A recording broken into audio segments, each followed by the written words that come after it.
Brought to you by NVC bearing, भारताची पहिली bearing उत्पादक। नाशिकच्या जय भवानी रोड परिसरामध्ये एका परप्रांतीयानं गाडीचा धक्का लागल्यानंतर कुटुंबियांची माफी मागण्याऐवजी त्यांनाच दमदाटी करण्याचा प्रयत्न केला। या परिवारानं मनसैनिकांना पाचारण केल्यानंतर मनसैनिकांनी या परप्रांतीयाला चांगला चोप दिला आहे।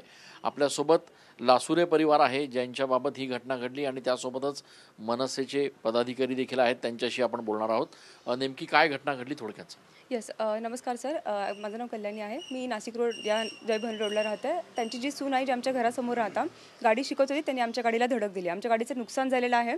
सो ते स्वतः बोलले आहे की आम्ही भरपाई द्यायला तयार आहोत। त्याच्या रिगार्डिंग आम्ही गाडीसुद्धा रिपेअरिंगला टाकली। त्यांना व्हिडिओ कॉल करून सांगण्यात आल्या सगळ्या गोष्टी। त्यांनी कमिट केलं की आम्ही जी काही कॉम्पन्सेशन आहे त्याला रेडी आहोत। बट आफ्टर दॅट त्यांचे फोन स्विच ऑफ, ते फोन रिसीव्ह करायला तयार नव्हते। त्यांच्या घरी गेलो, माझ्या भावावर आणि माझ्या आईवर त्यांनी आवाज उचवला। ते भिकारी आहे, तुम्ही आमच्याकडे पैसे मागायला आले, अशी आम्हाला शिवीगाळ केली। त्यांनी आम्हाला आमच्या आईला हरामजादी म्हणून असं बोललेलं आहे। सो त्यानंतर आम्ही पोलीस कंप्लेंट सुद्धा केली त्यांच्यावर। पोलिसांसमोर त्यांनी अशी शिवीगाळ आमच्यावर केलेली आहे।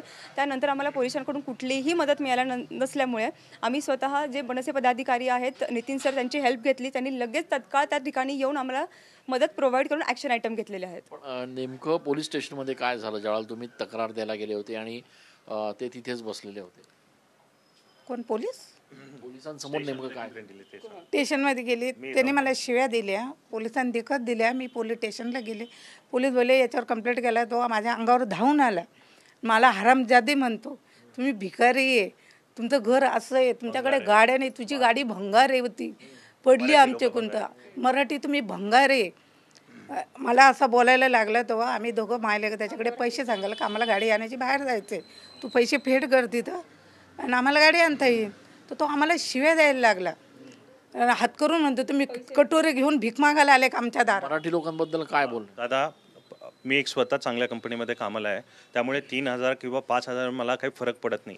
जेव्हा त्याने माझ्या आईला शिवागाळ केली आणि आम्हाला माझ्या राज्याबद्दल, माझ्या मराठी माणसाबद्दल, माझ्या आईबद्दल तो जर शिवागाळ करतोय, म्हणजे हा परप्रांतीय बाहेरून येऊन इथल्या स्थायिक लोकांना, आज आमच्या 7 पिढ्या इथे महाराष्ट्रात गेलेल्या आहे। छत्रपती शिवाजी महाराजांचं राज्य आहे। आपल्या महाराष्ट्राला जर हा या पद्धतीने ट्रीट करत असेल, मराठी माणसांना या पद्धतीने तो वागणूक देत असेल, तर हे सहन केले जाणार नाही। नितीन पंडित आपल्यासोबत आहेत। नितीनजी, तुम्ही आल्यानंतर तुम्ही त्या परप्रांतीयाला चोप दिला, नेमकं काय झालं?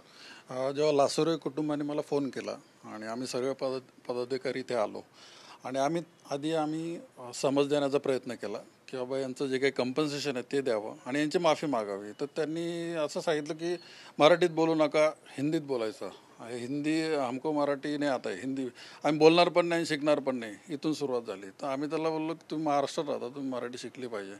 तर मग त्याच्यावर त्याचे उर्मट उत्तरं चालू झाली आणि शेवटी आम्ही मनसैनिक आहे, संयम सुटला आणि आमच्या पदाधिकाऱ्यांनी त्याला मनसे स्टाईलने उत्तरं दिलं। तुमच्याकडनं ज्यावेळेला ही सगळी कारवाई करण्यात आली त्याच्यानंतर आता काय तुमची मागणी असणार आहे? आमची मागणी एवढीच होती, आम्ही ज्यांना जेव्हा सांगायला गेलो की तुम्ही त्यांची माफी मागा आणि त्यांचा जो काही खर्च आला आहे तो भरून द्या, तर ते बोलले की हे हरामजादे, हे भिकारी आहे मराठी लोक, आम्ही काय त्यांना त्याला नीट बोल, मराठी माणसाला काही बोलू नको आणि पहिली गोष्ट तू मराठीत बोलतो आणि मला मराठी येत नाही, मी हिंदीतच बोलणार। आणि ते 2दा-3दा मावशींना तो हरामजादी बोलला, मावशींच्या अंगावर धावला। जेव्हा तो मावशींच्या अंगावर धावला त्याला मी चोप दिला आणि चोप आम्ही परप्रांतीयांचं मराठी माणसावर अन्याय केला तर मनसे 100% चोप देणार। मनसेच्या कार्यकर्त्यांनी अशा पद्धतीनं या परप्रांतीयांना या ठिकाणी चोप दिलेला आहे।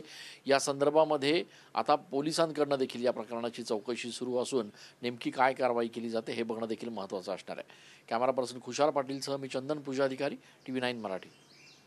Brought to you by NVC bearing, भारताची पहिली बेअरिंग उत्पादक।